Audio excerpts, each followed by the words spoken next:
A black guy is going to start a radio station in a state that's 99 and 9/10 white. Where's the support going to come from, Jimmie? You know, he would not be deterred. That's all there is to it.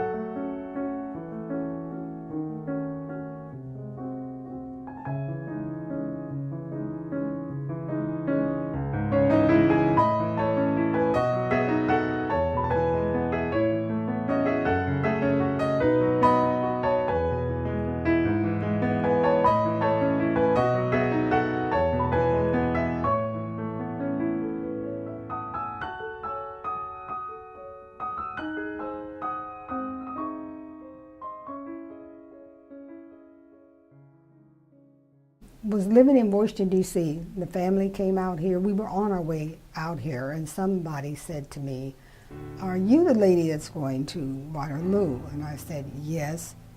And it was like, I don't believe it. You know, what are you going to be doing there? He says, "I hear that there is a black guy that's going to start a radio station." And I went like, I says, "Oh, you're kidding me, right?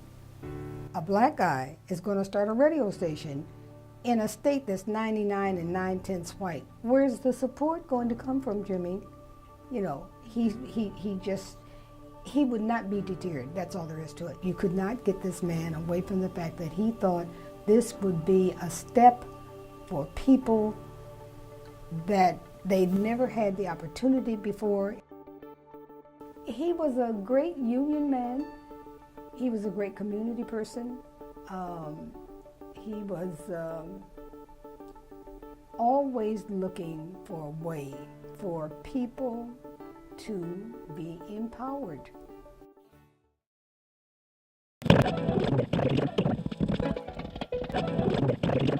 Support from members like you helped KBBG-FM continue to communicate to educate. Keep it anchored right here at 88.1 Waterloo. In the 70s, there were a lot of family-owned companies in Waterloo. The Courier was owned by the Hartman family, run by the Jackson family. Chamberlain, Titus, Hinson were all family-owned, and all those owners put back into the community, at least in some way. In the late 70s, early 80s, those families sold out. In the good times in the 70s, they sold out to companies based in Chicago or Kansas City who really had no real interest in what was happening in Waterloo. So when KBBG comes online and is looking for support and for funding or for an audience, the people who would have helped them perhaps in the early 70s, the Jackson family or the Hinson family perhaps, were gone. There had been more than enough failures to go around, and Jimmie wanted to make sure that this didn't become one.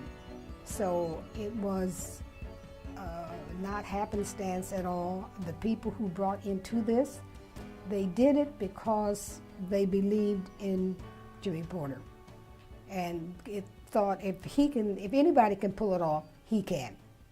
On the flip side of that was Jimmie was saying, if we could just get the community to respond and get itself together and start thinking of ways in which to solve problems instead of creating them or being a part of those that were created, which had nothing to do with where we wanted to go. We wanted to be the station that provided everything in terms of the kind of information that you receive, which always both sides, sometimes even a third side was a very important ingredient. To have people know that their voice means something, that their thinking, their thoughts, what they hope for their children, for themselves.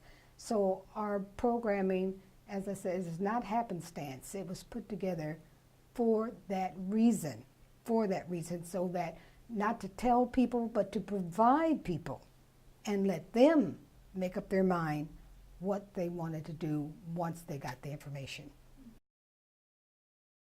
In terms of media, we're always have been a one TV station town, and we've always been sort of a two radio station town up until the 70s, when you get the breakout for specialty stations and then all music stations and everything. But KBBG had the good fortune to move into an area which didn't have a lot of competition, because the old stations, KXCL, KWWL radio, were changing, trying to find where their format was, and not terribly successfully. When the Porters moved into doing radio, they had an audience not only within their own community. They had an audience that reached out to a lot of people who were saying, okay, we've had some difficulties here. We've had some real trauma socially. Here is a station that says they can address some of those issues. You could not get this man away from the fact that he thought this would be a step for people that they'd never had the opportunity before. It wasn't like it was there and you just, didn't use it or whatever. A lot of people took it to heart. And whether it was just to listen to the music, was there a lot of that? Certainly there was, because we could have the kind of music we wanted to and play it as long as we wanted to. So there were those kinds of things, and then it opened up doors for people to get information out about their clubs, about their schools, about anything that might come across, their mind. They knew that they could either bring it in, walk it in, they could do it themselves, whatever. We were unlimited. And that was truly a first, but it never would have happened without Jimmie's vision, and he just said, I think that we need to do this. The thing that happened next was funds, of course, a space which Jimmie said we could use. There's a little house that we started in, bless that little house. But then where do you get the funds? We started looking around for funds. We basically, a lot of that money came out of this community, like I said earlier. We just went out and had the plan, had a homemade flyer, explained to people what it was we were trying to do. It was a good response because we knew that the people we were talking to believed it wasn't going to be fly by night. And I think that was one of the concerns that the community had to begin with. People have been told over and over and over what they can't. Pretty soon you start to believe that, or you start to put something in its place. In our case, it was like, oh my goodness, now they have done it. Over the years, when Mr. Jimmie Porter, who was the founder, and we used to call him the man from Mississippi, and having a man come from Mississippi and having a dream of starting a radio station, initially, when you have a dream, many times people don't believe you, or they don't want to provide the support because they're not sure if the program will survive or endure. So initially, I know that was the major problem. Of course, funding and financial stability will always be one of the issues that KBBG will have dealt with because of the type of funding they have. Being a public radio station, which means that you will provide for the public, meaning that many of the services are free because it is a public radio station.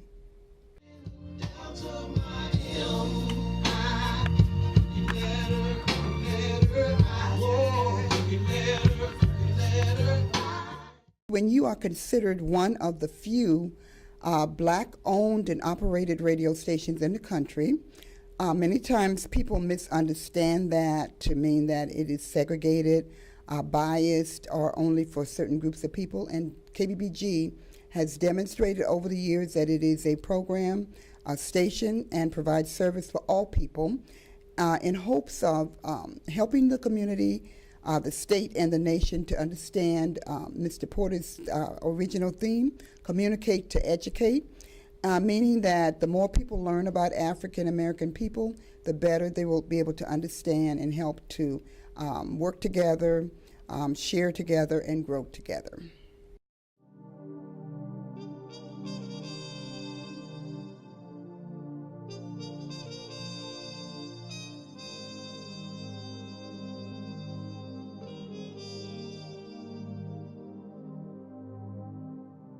it was so wonderful to see the community rise to the occasion, because it didn't happen overnight, but they did. They gave of their treasure, of their talent,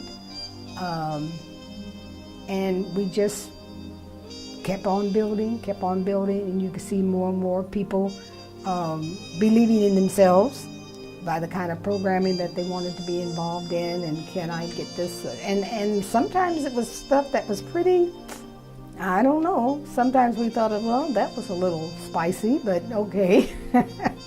I think that people, once they believed that it was going to be here, people were afraid that it wouldn't happen. This is not going to happen, and then where will we be? So that kind of took a little bit more sharing.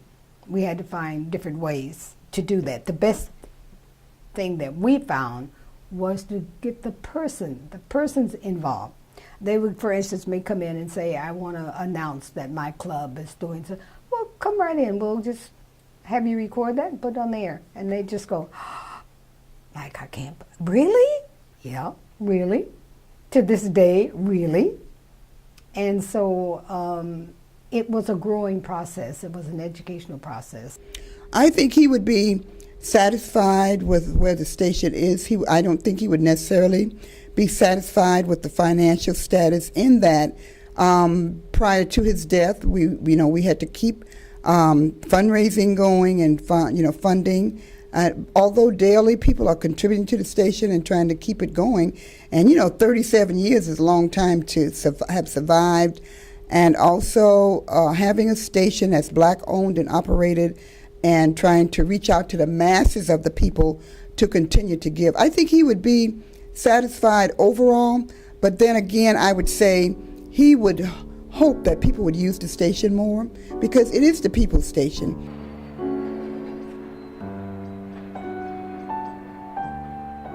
I think it's a very informative radio station now. It's a lot more talk now. I know they coming up. I've grown up here all my life, but coming up, it was like a mixture of information, and you had the music. As far as like jazz and R&B, that was their main focus. But yeah, I've listened to them since I was able to listen to music. I think they're a great radio station. Actually, I've been listening to KBBG since I've been a young kid. Probably over 20, maybe 20, 25 years I've been listening to them. I think pretty much the whole community does. They touch a lot of people. There's like I said, there's a lot of things that they give out. I think what keeps me listening to it is because of the history behind it, and how everything just got started from a little, increment. Then it enhanced and got larger. And my grandparents listened, and my mother, and family. So we grew up listening to KBBG. Oh, they progressed a lot. They started out in a house, and that I believe is because it was probably the little engine that could. It got started, and a lot of people said that they couldn't do it, and now they have a facility, with various things that community can utilize and have. They have the meeting room, the boardroom, and they just have everything that's all up to date. They got a tower that reaches way further. I know going to Cedar Rapids was it was a problem to listen to them, because after a while they'll just fade out. But now the signal's strong. It's past the community now, so we can listen to them for pretty far. But yeah, they've progressed tremendously. So. Yep, and they're still doing it. Getting the parents and the children involved it's really brought a great pace here, a great transition. It started something new that we never seen before at that time. When you lose a great leader, it changes. It's a transition, but the thing is, the seed is still there. And long as you have somebody that can water the seed that he had planted, it will grow.